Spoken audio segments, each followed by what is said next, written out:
Assalamu alaikum, people. It is I, Mubarakah. I'm having some hijab challenges. You know how sometimes we have good hijab days and bad hijab days. Today is a 5 out of 10 for my hijab. I'm having an interesting hijab day. I couldn't find an underskirt that matched properly. It's kind of yoked around my neck. What you doing? Bad hijab days. Yeah. We gonna work with it though. We gonna work with it. We gotta do what we gotta do. Look a little choked up, but I'll be all right. So I am following up from yesterday. Assalamu alaikum. Malik Shabazz, I see is here. Hi, Arunash. I think I said your name properly. In the stone, Bushra. Assalamu alaikum. So today we are following up on yesterday's live. I told you guys that I would be back, and I'm back. All right, so yesterday we talked about diabetes and how it does not run in your family. No one runs in your family. Like, I don't even think I actually explained why I named it that. The reason why I talked about that yesterday was because a lot of people think that diabetes is genetic, and when you have certain genes, you can't help it, it's inevitable, but it is not. Wa alaikum salam. It is not. It is not about your genes. You can avoid it. And I did not get an opportunity yesterday to answer questions. So I'm actually going to go back to my video from yesterday, and I'm going to pick up on some of those questions. And you guys feel free to ask questions around specifically, hello Joyce from Atlanta.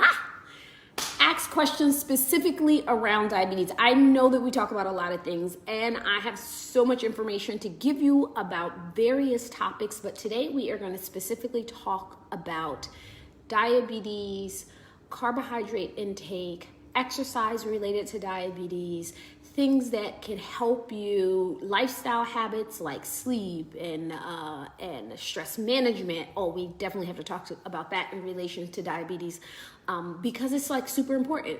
So if you joined me yesterday, what did I say? We were trying to normalize in terms of what people know for diabetes. I'll give you a hint.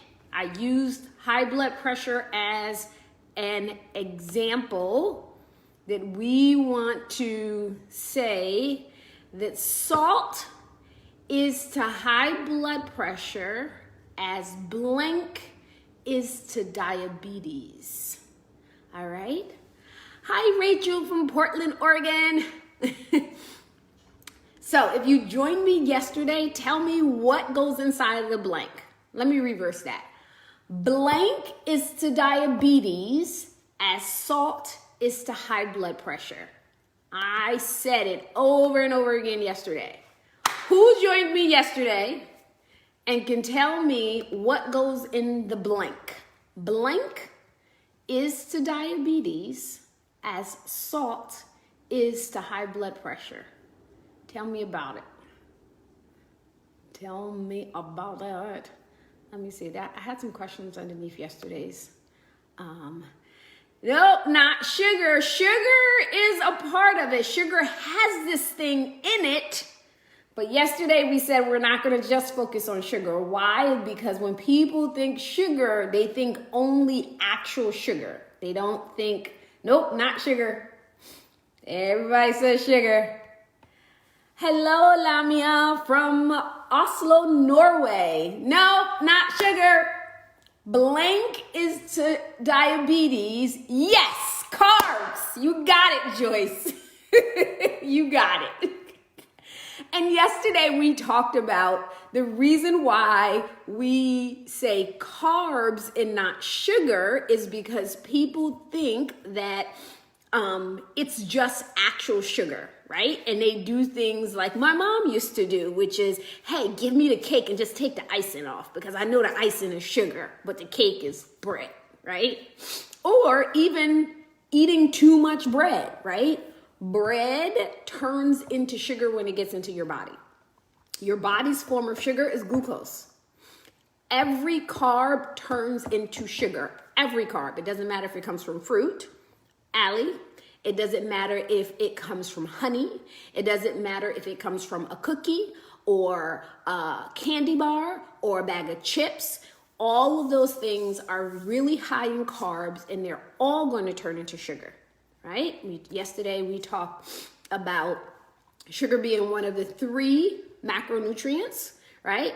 Anissa from Seattle, Washington, Assalamu alaikum. Excuse me for sniffling. I got chilly earlier, and I'm one of those people who, when I get cold, even when I'm not sick, even if I just get cold, my nose start running. I actually don't know why that is. So hopefully I won't be sniffling and snuff while we're doing our live. All right, so I'm looking at some questions from yesterday. Let's just do a quick little recap from yesterday. So yesterday, our topic was diabetes doesn't run in your family. No one runs in your family. What does that mean? That means a lot of people think that diabetes is inevitable because their mom had diabetes, like me. My mom had diabetes, her mom had diabetes, and her dad had diabetes, right? My older sister has diabetes. So there could be an assumption that there is a genetic component to diabetes. But diabetes is mostly a lifestyle illness, and we're talking about type 2 diabetes. When I say diabetes, I'm specifically talking about type 2 diabetes. Type 1 diabetes does exist. Though it used to be called childhood diabetes. It is when the pancreas completely stops working for no apparent reason, right? When the pancreas, that's only 5% of people who have diabetes. So 95% of the people with diabetes is type 2 diabetes. And type 2 diabetes is a lifestyle disease. That means you can bring it on with your lifestyle, meaning the way that you're eating, the way that you're moving or not moving rather, the amount of stress that you have, is not having a lifestyle that is going to avoid it. But when you change those things, you can actually reverse that lifestyle. So that is what we talked about in terms of why it's not genetic. Most diabetes is not a genetic disease. It is a lifestyle disease. If you've ever heard the argument between nature and nurture, right? What is it that is natural that we get from nature? Meaning like our genetics, things that you can't help, versus things that is nurture, meaning that's just the way you were taught, right?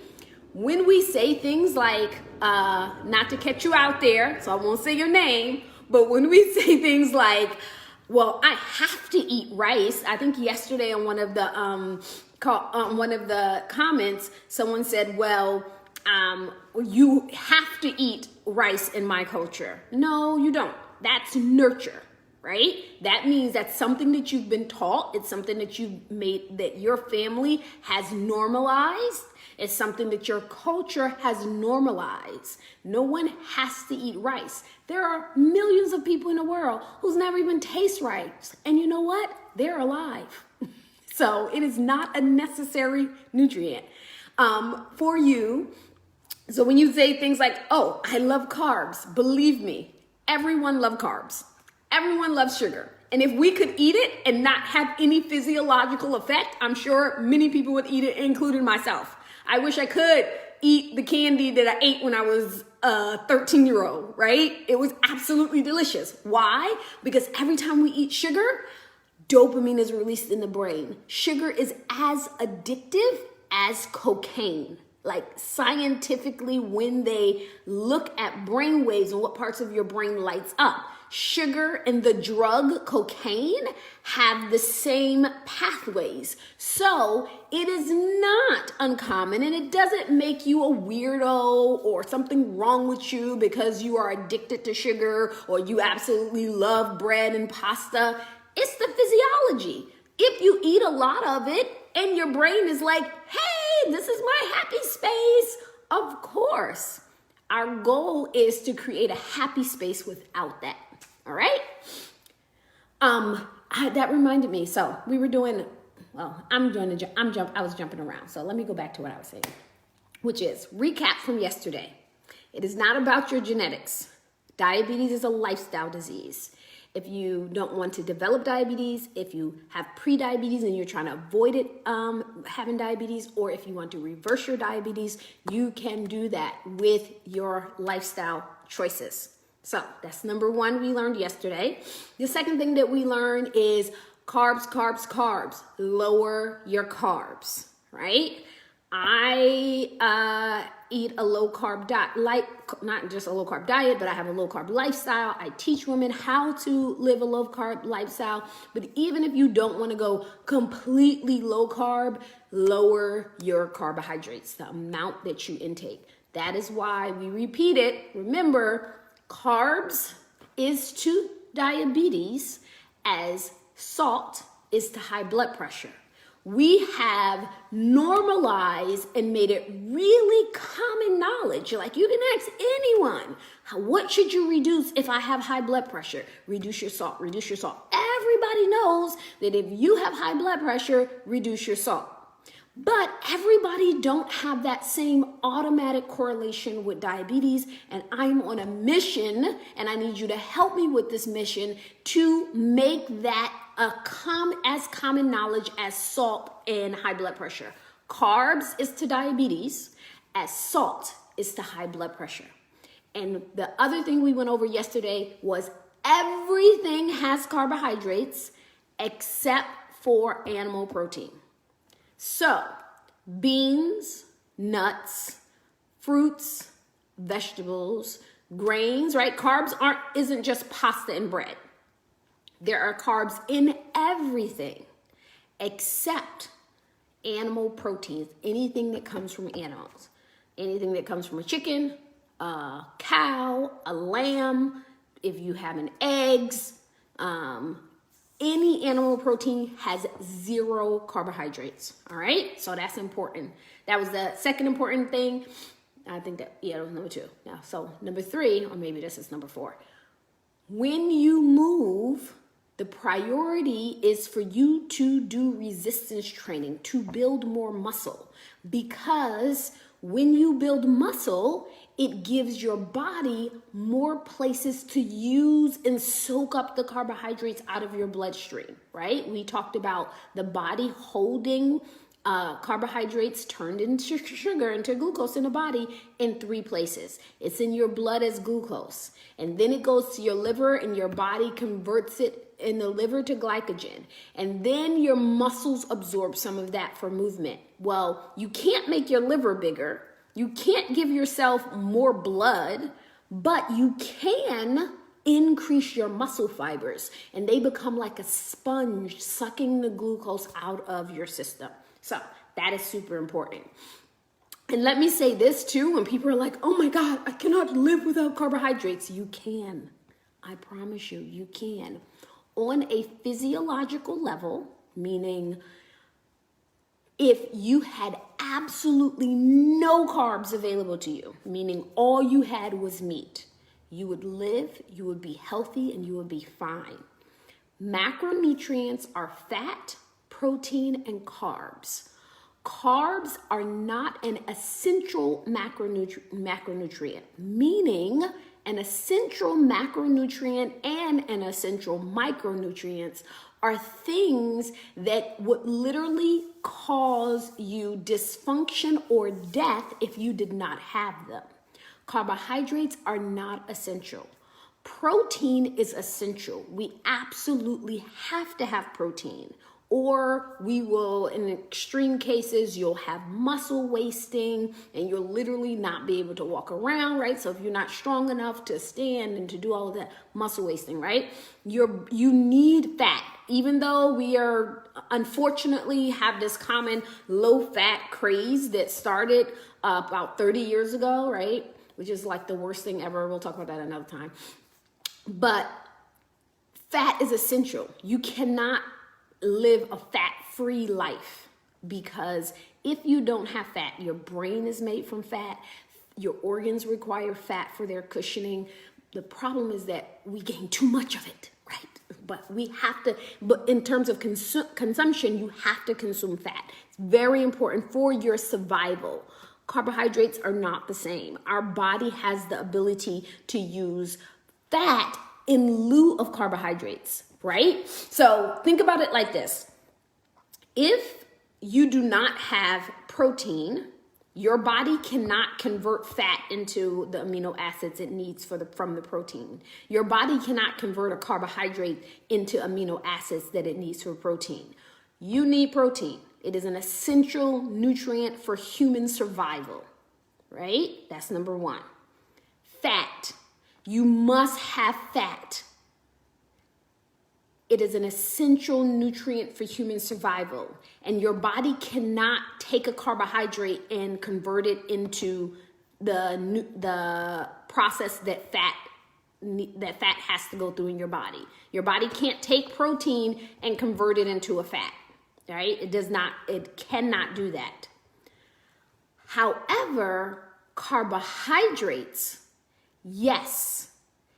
Your body can go without carbohydrates. It is not an essential nutrient because carbohydrates are like the fuel in your car, right? They are what gives you energy.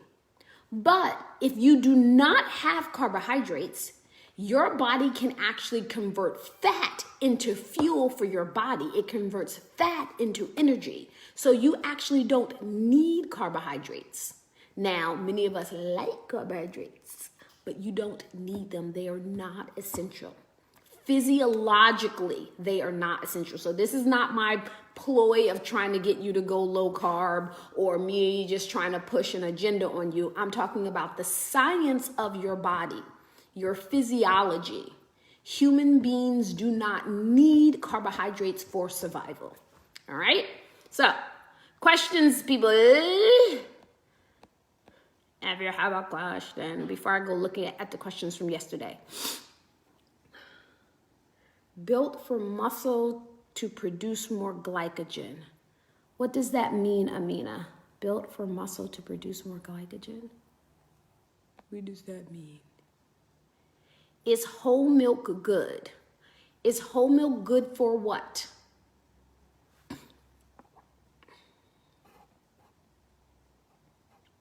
So, in terms of milk, I do not believe that milk is bad. I actually have a philosophy which may be a little bit different than you're used to hearing. I don't believe in a universal healthy food, right? So when you say something is good or bad, I never say something is good or bad because it really is dependent upon what your particular goal is and what your current health status is. For somebody who's lactose intolerant, whole milk is not good. If you are not lactose intolerant, then whole milk is great. Whole milk is a great balance of macronutrients. It has carbs, it has fat, and it has proteins. So I am not an anti-dairy, anti-milk type of person. You're not going to find that here because first and foremost, as Muslims, we have to remember that Allah specifically told us in the Quran that He gave us milk to drink. But here's the thing that I find so fascinating and absolutely profound. That even in the Quran, Allah knew some people was going to be lactose intolerant. Because the ayat literally says, not literally because I'm not quoting it verbatim, but the ayat actually says, like, I gave you milk to drink for people who can tolerate it. Bruh. Who is Al-Hakim? Bruh. So, is whole milk good for people who can tolerate it? Yeah. Ali said, how do I start a low-carb diet?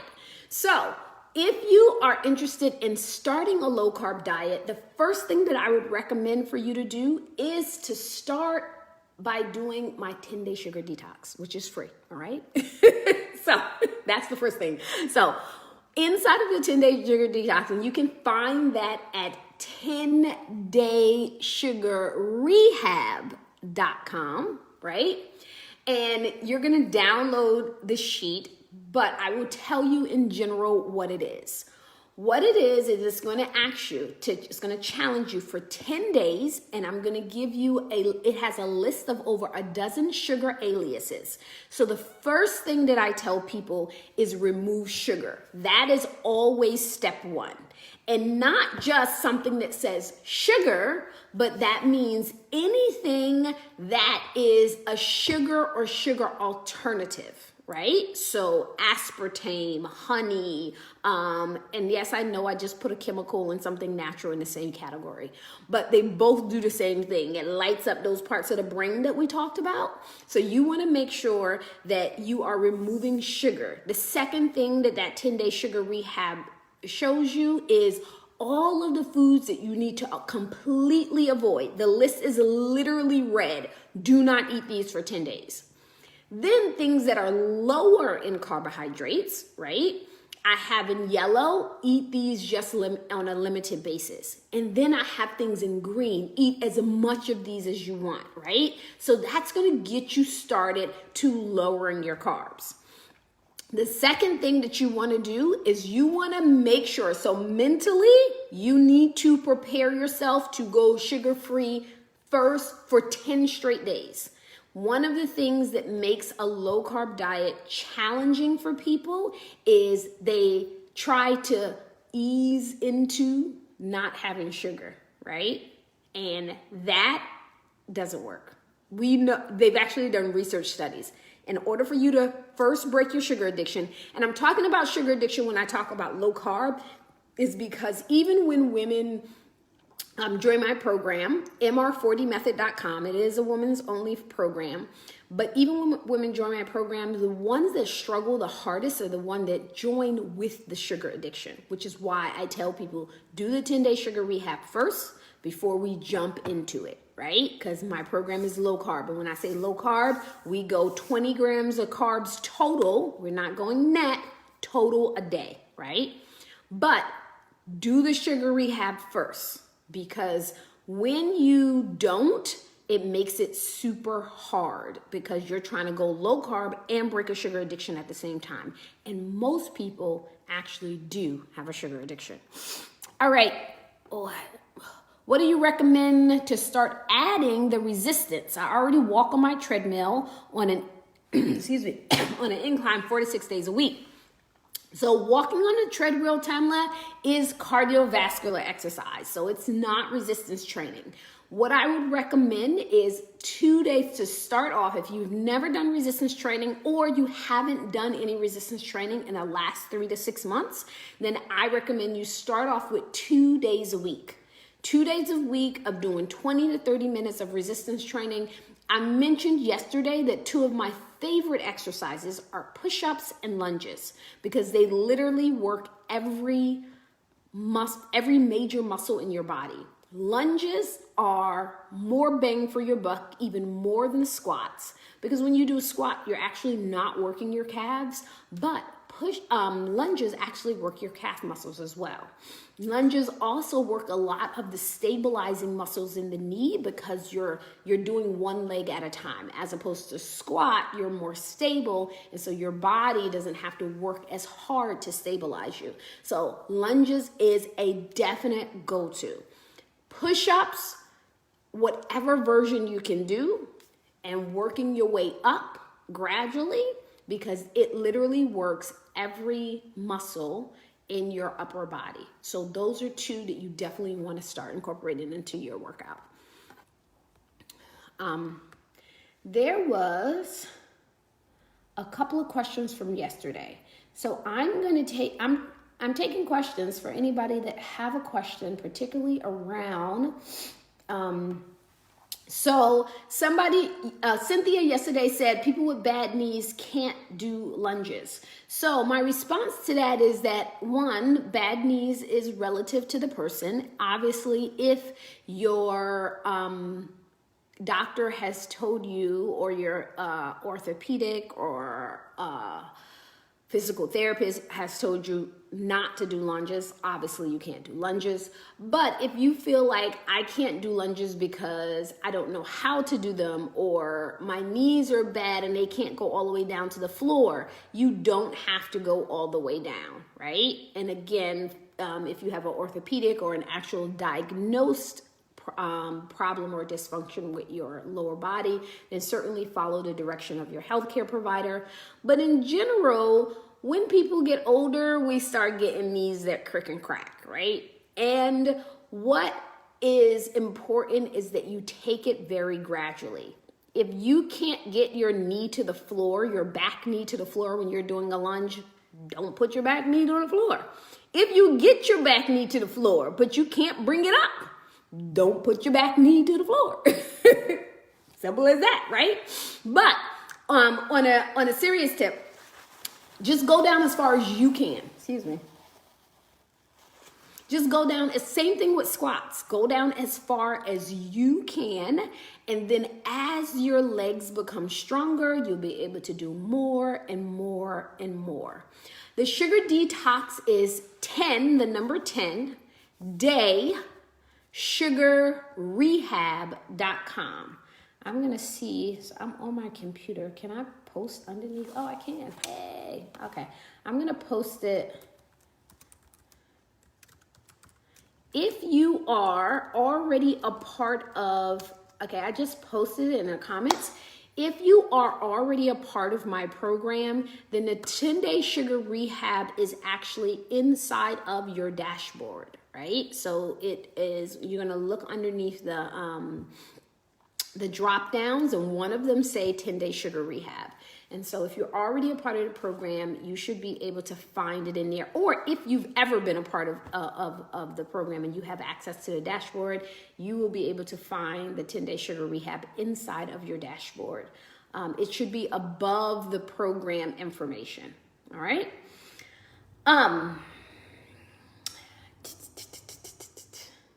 From yesterday, I always have my tea with evaporated milk, which I know is sugary. How am I going to stop? Evaporated milk is actually not sugary. Milk has a natural sugar, but evaporated milk actually is pretty low in carbs. So how about that? So it depends on how strict you're going to go. If you're just trying to reduce carbohydrates, then I would say continue to have your milk. The other option is, so I use and recommend that my clients use heavy cream inside of their coffee. Heavy cream has 0 carbs. It's still going to give you the creaminess that you want. So go for your heavy cream. All right. Yesterday, someone said, I cannot do push-ups. And my response was yet. All right. And here's the interesting thing. She can do a downward dog, but she can't do a push-up. If I read that correctly. Yes, you can. A downward dog is actually harder than a push-up. So if you can hold a downward dog, then you can certainly do a push-up. And push maybe. So one day I will actually come on and I will actually show how to do a push-up and all of the different versions of it. On that day, I got to get my daughter or somebody to hold the camera for me because I'll have to move around a little bit. But we'll do some of that too. I plan on 2021 to do a lot of fun stuff with you guys. All right. Sophia said, I'm glad someone else knows that type 2 diabetes does not run in the family. Oftentimes, oh, nope, Amina, I did not. Okay, I'm skipping around. Oftentimes people think that diabetes runs in the family because several people in the same family will have diabetes because they probably have similar lifestyles, right? If no one in your family exercises, then then everybody will eventually develop exercises that will develop diseases that occur when you don't exercise, right? Because you have not normalized that as a part of your family tradition, your family culture, right? So how many times do you see a family where everybody is overweight, right? Or family where everybody is fit, right? All of the kids play soccer, the mom plays tennis, the dad plays basketball. It's all because activity is normalized in that family. So it's about changing family traditions, yes. People in the same family tend to eat the same way, right? And so they're all going to have some of the very similar things to happen to them, right? If your entire family eats, hey, it's okay that we're eating McDonald's every day, and you grew up like that, and now you give your kids McDonald's because, hey, I grew up like that and I'm fine, then you're going to eventually all develop the same types of dysfunctions related to the way that you're eating and the way that you're moving. And families tend to eat and move the same way. I watched a really interesting documentary. Let me just say real quick, as I finish this point, Amina, I have not, but I will talk about it right after I'm doing this. I watched a documentary about couples, and they talked about how when men and women are married for a certain amount of time, that people will start to say that they look alike. And the reason why they begin, and they actually found this to be true, and the reason why they look alike is because they will tend to eat the same foods and they will tend to have the same lifestyle, right? So a couple who laughs a lot and jokes around, the husband and the wife will both develop laugh lines, right? A couple who is not such a happy, like they're a more serious couple, they will both develop lines in between their eyes, right? Because they're always serious, right? And if they have that lifestyle of laughing a lot or being very serious, then they will start to look alike because they develop the same lines as they age. Well, being in a family is the same way when it comes to health. Right? If you're living the same lifestyle, then you will eventually have the same. So, Amina wanted to know yesterday, will doing a liver cleanse help? No. When it comes to like diabetes, no. The reason why doing a liver cleanse is not what I would recommend is because it does not affect the other parts of your body. And there's no information that I know of in general that will, I would say scientific research that specifically talks about like, this is what happens to your liver or what it does to cleanse out. To when you do a liver cleanse, like what does that actually mean? And I have this, my own little pet peeve about detox things, right? When somebody tells you that something is going to detox or cleanse you, you need to know exactly what does that mean. Because number one, you really don't want to cleanse your liver because your liver is what cleans the rest of your body. So what are you doing to your liver that's supposed to make it cleanse? Like, are you like taking out a certain chemical? Are you changing a certain hormone? What exactly does that mean? And so that's not feel free to DM me some information, but from a consumer point of view, when people tell you that something detoxes or something cleanses, ask them, what does that mean? Exactly what chemical am I trying to cleanse or detox out, and why don't I want that in my body, right? What function is this changing, and why do I want that function to change, right? So I am not a huge advocate of cleansing and detoxing and things like that, right? Doing something, and the reason why so let me say, the reason why that is not going to treat, and that's what we're talking about, prevent, treat, or reverse diabetes, a liver cleanse will not do that, is because diabetes is a dysfunction of the insulin hormone, and the insulin hormone is not contained inside of your liver. So it doesn't have anything to do with diabetes, and that's what we're talking about today. All right? Any more questions? Okay, good. I just want you, so I don't want to be a Debbie Downer, but sometimes people call me a Debbie Downer. But that's okay. I'm okay. Because I feel like I got to keep it real with y'all. I don't want to like tell y'all something that is like something I made up in my head. I like science. And I think it helps us to be much more effective in achieving the goals that we want to.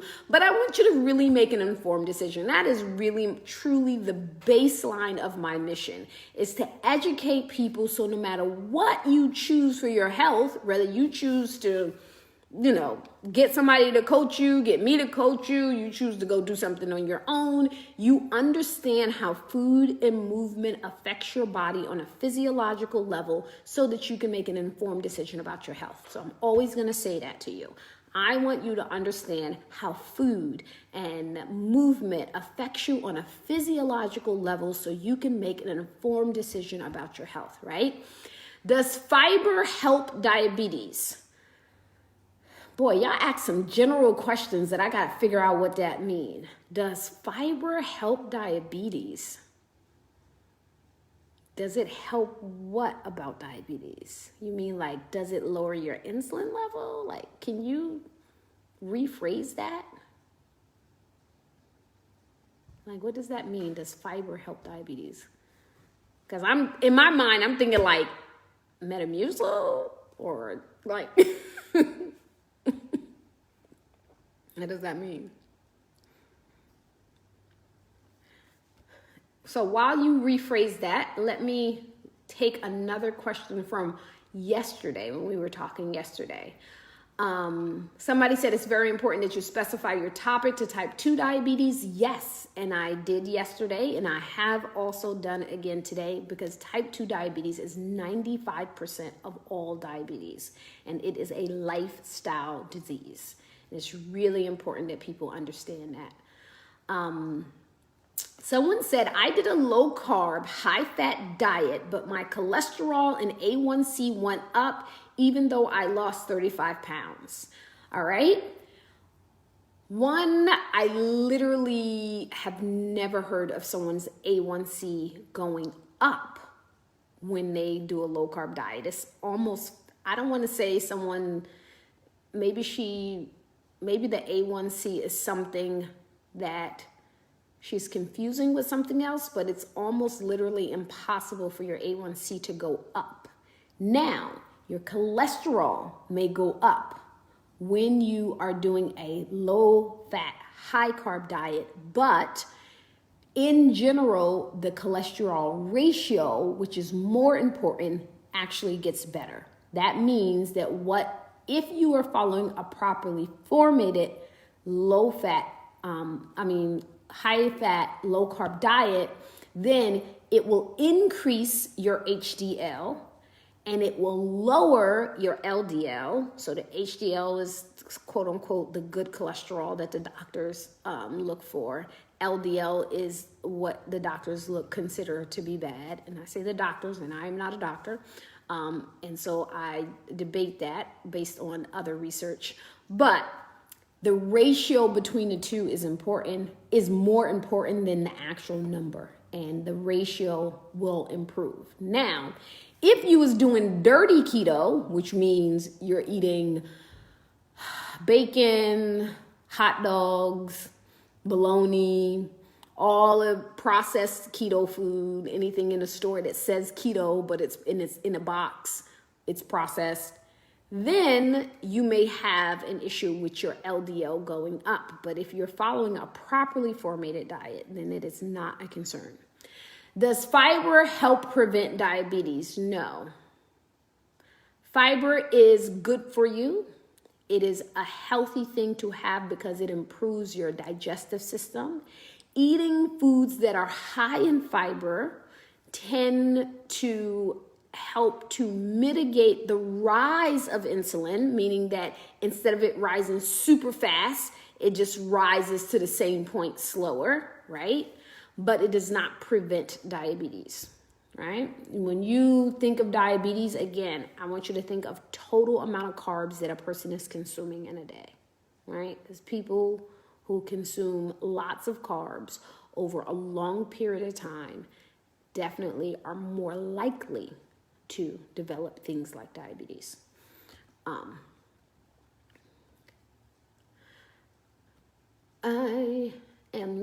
I had one more question yesterday.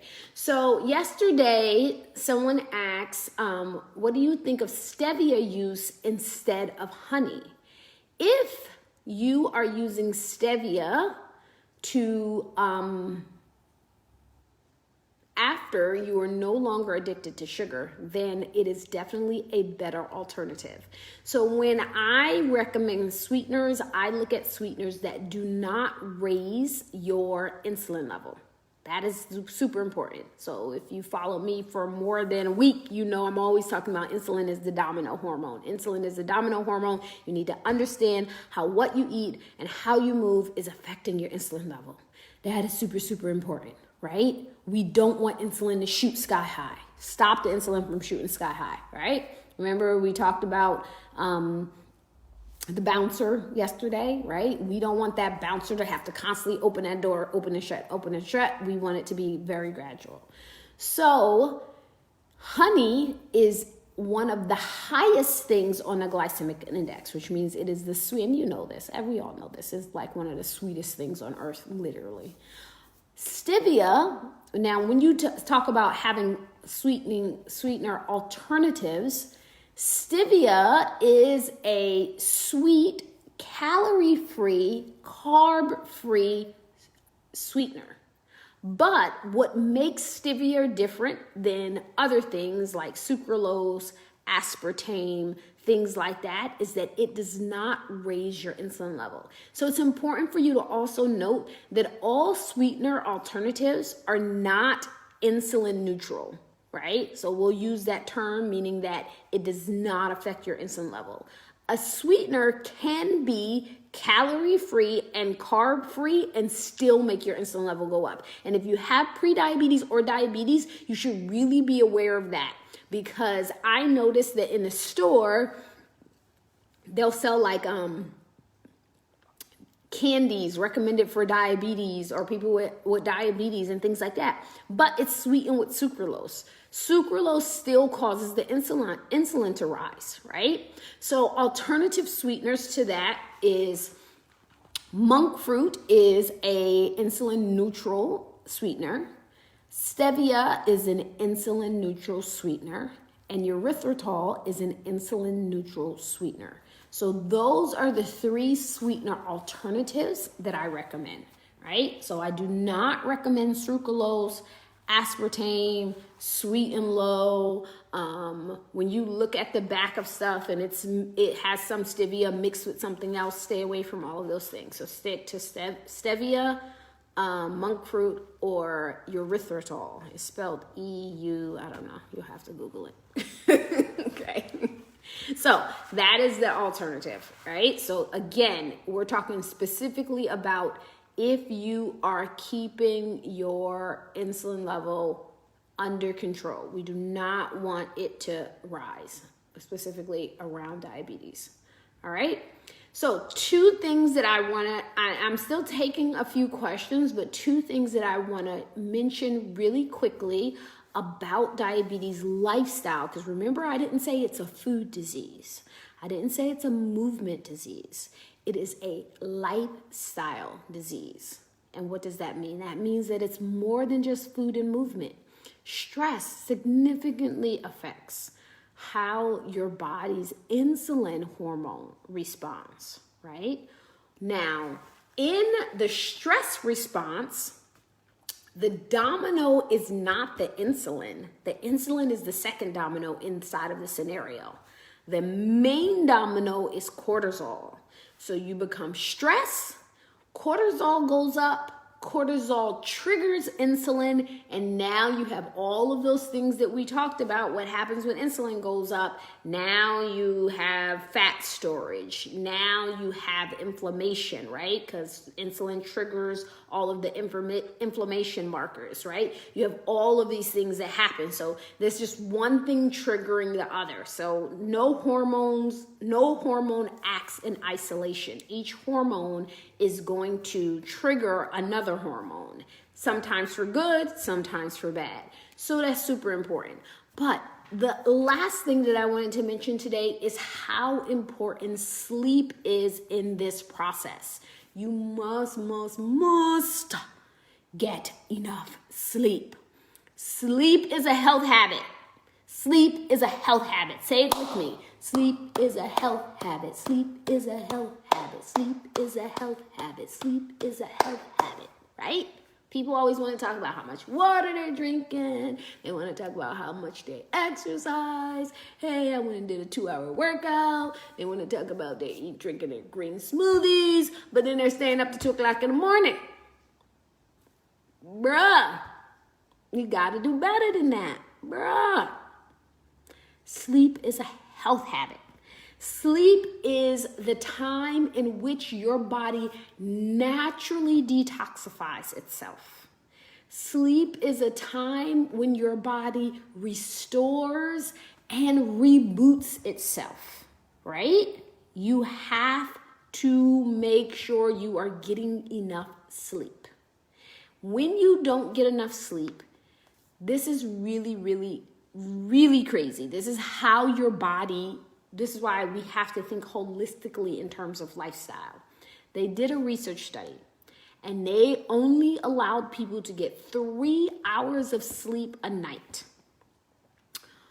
The first night, their insulin level immediately the next day, they had prediabetes. By the third, or I shouldn't say they had prediabetes, their insulin level when they checked it was as if, so these are healthy people, no existing disease, no, they're not pre-diabetic or diabetic. They simply deprived them of sleep. 1 day of not getting sleep, their insulin level rose to the point the next day during the day as if they had prediabetes. By the third day, their insulin level was at a point as if they had diabetes. Now, of course, 1 day score of a high insulin does not mean you are diagnosed with diabetes. If that was the case, we would all have diabetes the day after Thanksgiving, right? But that is not the case. Diabetes is diagnosed over a period of 3 months. So that is how essential getting enough sleep is. That if you are not getting enough sleep, right? So sometimes people, so in my trainer brain, in my health coach brain, when people tell me I eat right, I exercise, I just don't know why I can't lose the weight.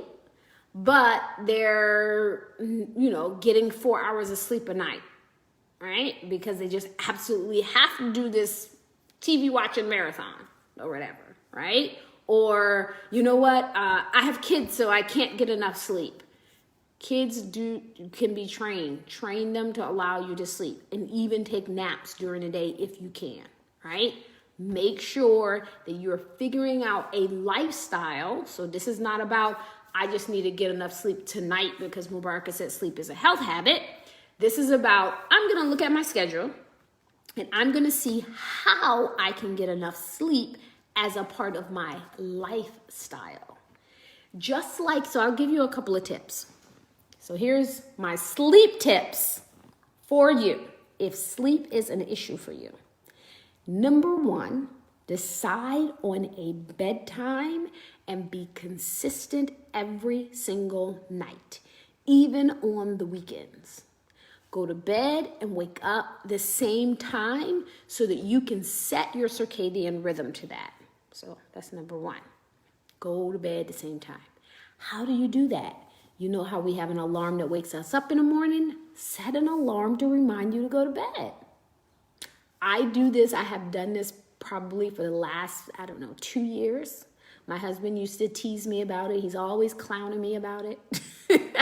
I have a sleep alarm. I do. Because sometimes I'm just sitting there and I'm watching TV and I'm like, and if I sit there and watch TV and I'll start getting into a movie, I don't want to turn it off. And then next thing you know, it's midnight and I'm not going to bed.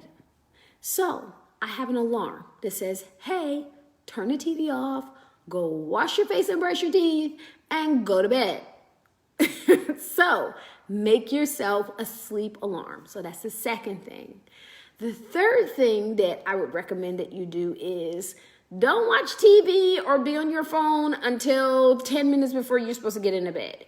You need to have time for your brain to shift into a relaxation mode. So you need to turn off all electronics 30 minutes to an hour before you go to bed, right? That's actually going to help you be able to shift into sleep much better. The next thing is make your bedroom a place for sleep. What does that mean? That means that normalize no TV, and I know this may create some lifestyle changes. Take the TV out your bedroom. Bedrooms is not for TV. Leave the TV in the living room, right?